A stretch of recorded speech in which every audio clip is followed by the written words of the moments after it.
An old woman came up the hill at the heart of Jerusalem, nearly 80, an imperial escort behind her and the treasury of Rome in her hands. Below her, workmen were breaking apart the foundations of a temple of Venus and digging into the ground. She had crossed half the world to be standing on that rubble. Her name was Helena, and she had spent her youth in a roadside inn. Saint Ambrose called her a stabularia, a woman of the wayside inns of Bithynia, where travelers were fed and mules stabled.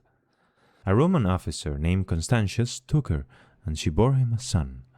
When his career wanted a better marriage, he set her aside, and for a generation the records lost her. Then her son was proclaimed emperor. Constantine gave his mother the title Augusta and struck her face on the coinage, and the woman who had poured wine for strangers began spending the imperial treasury on churches, one over the cave at Bethlehem, another on the Mount of Olives. And on that hill in Jerusalem, so the church has told it ever since, her workmen lifted the actual wood of the cross from the ground.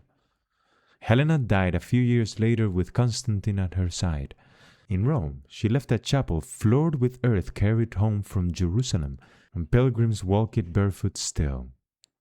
Along the shaded lanes and hedge banks of northern Spain grows a low plant called crosswort, Cruciata laevipes.